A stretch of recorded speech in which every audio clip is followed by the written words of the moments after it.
বৈষম্য বিরোধীর যে ছাত্র আন্দোলনের নেতৃত্ব যারা দিচ্ছে তারা শুধু আমাদেরকে আশ্বাস্তই করে গেছে, কিন্তু আমাদেরকে কিছু দেয়নি। তারা শুধু এই কথাটাই বলে গেছে যে মনকে সান্ত্বনা দিয়ে আসছে, আর তারপরে আর তারা কিছুই করেনি আমাদের জন্য। রংপুরের শহীদ আবু সাঈদ পরিবার থেকে অভিযোগ করেন যে সমন্বয়করা শুধু আশ্বাস দিয়ে গিয়েছে কিন্তু কোনো কাজ করেনি। চলুন বিস্তারিত ভিডিওতে। সারজিৎ কয়েকবার গেছে, 2 থেকে 3 বার গেছে, নাহিদ ভাই গেছে একবার।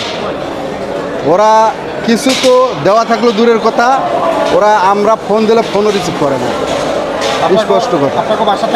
এবং আমাদেরকে ওরা অনেক আশ্বস্ত করছে, জড়িয়ে ধরে বলছে যে তোমার এক ভাই গেছে, লক্ষ্য ভাই আছে, কিন্তু আজকে দেখে লক্ষ্য ভাই কেউ অর্ধেক ভাইও নাই।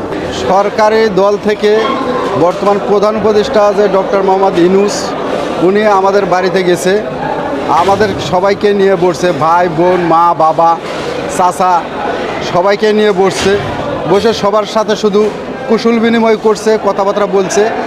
আর একটি কথা বলছে যে তোমাদের যে কোনো সমস্যা হলে আমাদেরকে জানাবা। কিন্তু এখন আব্বা যখন অসুস্থ হয়ে পড়ে রংপুর মেডিকেল কলেজ হাসপাতালে, তাকে এমার্জেন্সিভাবে ঢাকা সিএমএসে আনা লাগে। ওই সময় আমি কয়েকটা দপ্তরে ফোন দিছি, কিন্তু তারা ফোন রিসিভ করে না। এটা আমার সবচাইতে বড় দুঃখ।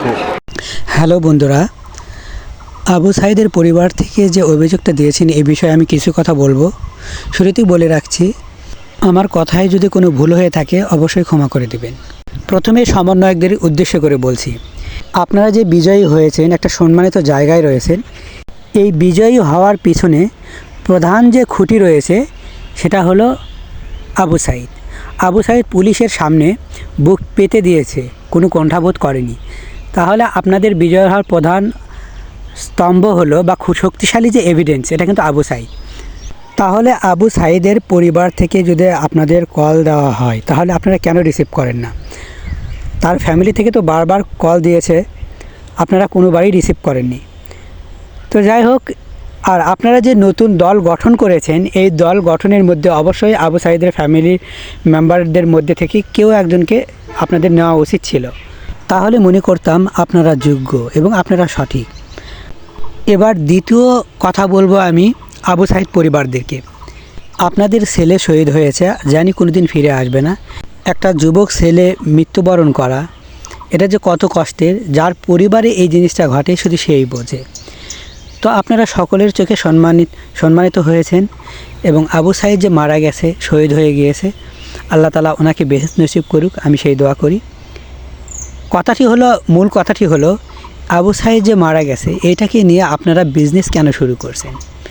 আমি বিজনেস কেন বললাম বা ব্যবসা কেন বললাম, আপনাদের কে কত টাকা দিয়েছে, কে চেক দিয়েছে, এইগুলো নিয়ে আলোচনা করছেন। আমার প্রশ্ন হলো, আবু সাঈদ কি এই জন্যই মারা গিয়েছে যে তাকে নিয়ে আপনারা ব্যবসা শুরু করবেন, কে কত টাকা দিবে? আর আবু সাঈদ যদি এটা জানতো যে আমাকে নিয়ে আমার পরিবার ব্যবসা করবে আমি মারা যাবার পর, তাহলে তো সে শহীদই হতো না আমার মনে হয়, তাহলে সে এখানে থাকতো না। এটা আমার ব্যক্তিগত মতামত বললাম। কারণ হলো যে একজন মৃত ব্যক্তিকে নিয়ে ব্যবসা করা ঠিক না। হ্যাঁ, আবু সাঈদ মারা গিয়েছে, এই জন্য আমার মনে হয় যে সমন্বয়ক যারা রয়েছে সর্বোচ্চ সম্মানিত করা আপনাদের পরিবারকে এবং একটু ভালো জায়গায় রাখা, এটা তাদের কর্তব্য। কিন্তু দেখি আপনারা মিডিয়ার সামনে কে চেক দিয়েছে, কে কোনভাবে দান করেছে, এগুলো নিয়ে তুলে ধরেছেন। আমার প্রশ্ন হলো, আবু সাঈদ কি দানের জন্যই মারা গিয়েছে? আমি সর্বশেষ একটা কথা বলি সকলের উদ্দেশ্যে, বন্ধুরা, স্বার্থ ছাড়া কেউ কাউকে চেনে না। আপনি দেখবেন যখন আপনার স্বার্থ থাকবে না বা কোনো কারণে স্বার্থ আপনার ফুরিয়ে যাবে বা আপনাকে কোনো কারণে আর তাদের কাজে লাগবে না, স্বার্থের কাজে, তখন কিন্তু আপনাকে আর কেউ চিনবে না। তাই বলছি, প্রত্যেকেই এখান থেকে সতর্ক হয়ে যান যে স্বার্থ ছাড়া পৃথিবীতে কেউ কারো নয়। একমাত্র যদি কেউ আপন হয়ে থাকে সেটা আল্লাহ তাআলা, যার কোনো স্বার্থ লাগে না। বন্ধুরা, ভালো থাকবেন, দেখা হবে পরবর্তী কোনো পর্বে। এরকম গুরুত্বপূর্ণ ভিডিও পেতে চোখ রাখুন হৃদয় হাসান হৃদয় ব্লগে। আল্লাহ হাফেজ।